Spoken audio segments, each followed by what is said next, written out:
Hey everyone, Luke from West Midlands Powerlifting, and today we're going to show you a video of what you can expect at your first West Midlands Powerlifting competition. So we're going to run through everything from what you should be doing when you first arrive to the venue. We'll be going through the weigh-ins, we'll be going through kit check, we'll be going through how to get your rack heights, and then we'll be going through the actual lifts themselves. We'll be going through the commands, and we'll be going through the mistakes that are commonly made by novices at their first competition. And the idea is, after you watch this video, hopefully you feel confident and super prepared for your West Midlands Powerlifting competition. We're going to also talk you through the order of the day. So typically the weigh-ins will be an AM and a PM, so we want to make sure that you check this ahead of time to see which time you need to weigh in. Weigh-in is 1 hour, and you need to make sure that you are there within that 1 hour. If you're not there in time, you won't be able to lift in the competition. If you've missed your weight, you get 30 minutes to re-weigh in. This time is allowed for you to try and drop the weight to make it. Hopefully you don't have to do that, but that's what the time is allocated for. You get 2 hours from weigh-in before the start of the competition. So if you weigh in at 8 AM, the powerlifting competition will start at 10 AM. There'll normally typically be a flight A and a flight B. So while flight A are squatting, flight B should be warming up. When you've both finished your squats, there's usually a 10-minute break before we start the bench press. So while flight B are doing their squats, you should be warming up for your bench press. The same would then go for the deadlift. When you both finish the bench, there'll be a 10-minute break before we start the deadlifting. Straight after the deadlifting, we will go through the awards and the best lifters and the winners of the competition before we start the afternoon flights, which will run exactly the same. So when you get to the venue, your first order of priority is to actually make way for the competition and to weigh in. So as you enter the competition, you will see an order of the entries. This is where you will see your lot numbers. These will be given ahead of time, and this is the order of what you will weigh in. So lot number 1 will weigh in first, followed by number 2, number 3, number 4, and so on. Once you're in the weighing room, you need to show your membership card.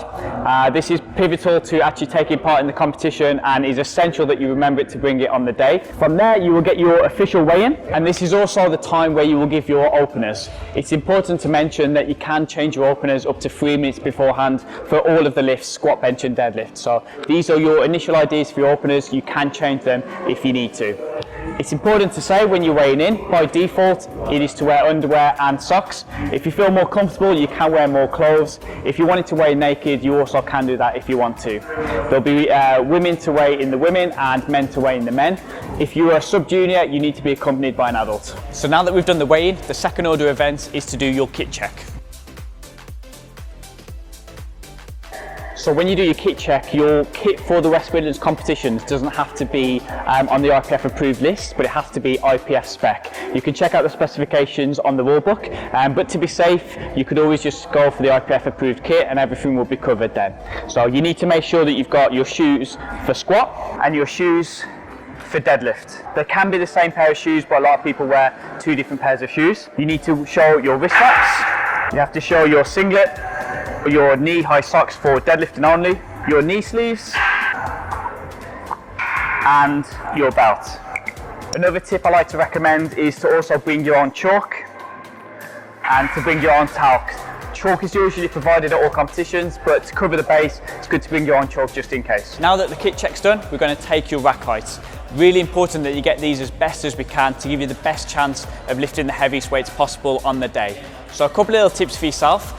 When you're taking your squat rack height, if you want to come a little bit closer, we want to make sure that we're actually taking the heights with the shoes on that you're going to wear for squat. A lot of people weigh in wearing their normal shoes, and then they put a squat heel on or a flat, and then they'll either tiptoeing out the rack. They have to lift it from too low of a position, which makes them use more energy than they would already have to if it was the right height. So make sure you weigh in with the shoes that you're going to do. When you take your bench rack height, I would also do the same. I would wear the shoes and I would practice taking the bar out of the rack a couple of times to make sure you're 100% comfortable with the position that you're in. When you take your rack heights, you can also specify for bench press if you would like a center handout, side handouts, or no handout at all. So once you've weighed in, done your kit check and got your rack heights, you should still have sufficient time to eat some food, take on some water, make yourself feel as good as possible for the competition. You will also then get sufficient time to warm up for your squat. A reminder that if you are in flight A, you'll be lifting from 2 hours from when you weighed in. So if you weighed in at 8 AM, you'll be starting at 10 AM. Flight B, you have a little bit longer to warm up and to get yourself ready and take on some extra food. So let's take a look at the squat, how you should be executing the squat, the commands and the common mistakes that people make.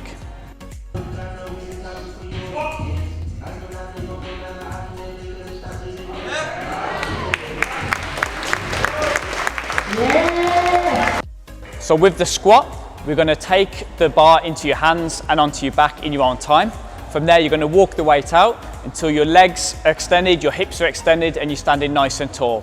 From there, you're going to wait for the start command from the center ref. Once they've given that, in your own time, you're going to start the squat descend. You need to descend until the hip crease goes below the knee. This is super important, as this is the most common mistake that people make of not squatting to full depth. Once you've hit the depth, you're going to drive back up nice and powerfully. You're going to stand nice and tall like you did to start the lift and wait for the rack command. Once you've got the rack command, your spotters will assist you as you come back into the rack. The mistakes that people make, as you can see from the video, is not squatting to sufficient depth. Rack. Unfortunately, that's a no lift. Stepping in and not following the commands, either starting the squat before the start command or racking it back in before the rack command. Rack. It's really important to say that if you do unfortunately miss a lift, to stay with the spotters and loaders and help them assisting the bar back up into the rack. This is both for the safety of yourself, but also the spotters and loaders. Now that we've had a look at the squat, let's move on to the bench press. Let's take a look at the commands and how you should be looking to lift to get a good lift at the competition.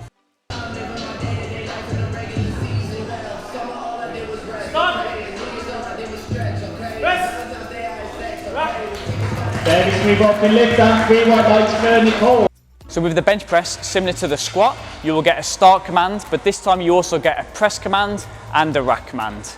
So when you take the bar out in your own time, either with a center spot, side spots, or a self handout, you will then hold the bar until the referees tell you to start.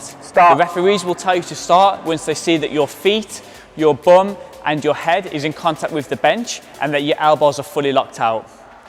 Once you get the start command, you can start the squat descent onto the chest. You need to pause until the bar is still.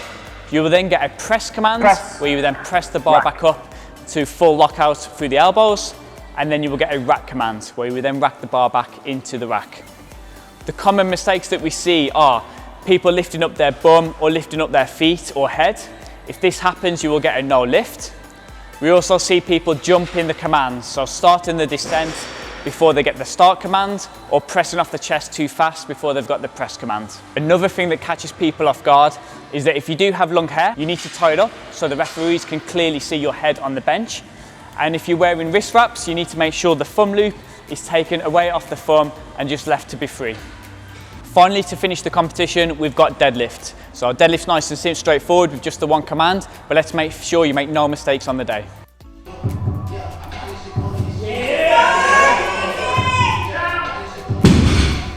So deadlift is the simplest of the three exercises in terms of the commands, as there is only one. So you can approach the bar and pick it up in your own time. You need to pick the bar up to full lockout through the knees, through the hips, and with the shoulders back. From there, you'll get a down command. Once you get the down command, you need to lower the bar, keeping your hands on the bar throughout until it's touching on the floor. From there, you'll get a good or a no lift. The common mistakes that we see people making is hitching or ramping, where they're getting through and pushing the knees forward, or also dropping the bar down rather than keeping the hands on the bar, so letting go of the bar too early on the way down. Another thing to watch out for is, like we said earlier, is making sure that we stand up nice and tall with their shoulders back. A lot of people finish the lift with the shoulders slouched forward or with the knees slightly soft. If this happens, you will also get a red light and potentially a no lift. A couple of things that throw people off as well is you only have 1 minute from the start where they say bar loaded to get under the bar and complete your lift. So you have 1 minute to get the start command on both squat and bench, and a minute to complete the deadlift. If you haven't done this within time, you will get a no lift and you'll have to move on. Once you've finished your lift, either successful or unsuccessful, you have 1 minute to put your attempt slipped in for the next lift. If you've missed the weight, you can do the same weight again. You can also choose to go up if you feel confident to do so.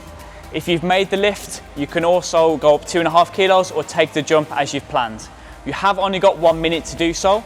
If you don't get your attempt slipped in time, you will default go up 2.5 kilos with a successful lift, or if you miss the lift and don't get your attempt slipped in time, you will repeat the same weight. So that's it, guys. That's what you can expect from your first powerlifting competition. Hopefully after watching this video, you're feeling a little bit more confident and knowledgeable about what you need to do on the day. Remember, we want you to have the best day possible, we want you to really enjoy it, and we want you to get the most out of it possible. So hopefully now you've got less chance of making these mistakes that people commonly make from the competition. A reminder that if you've still got questions, you can reach out to the competition host before the competition, and you can also ask the referees and any helpers on the day for any questions or queries that you may have. Remember guys, enjoy yourself, lift as best as you can, get as much out of the day as possible, and let's make those 9 for 9 lifts. Thank you all for watching, and we will hopefully see you at our next West Midlands Powerlifting competition.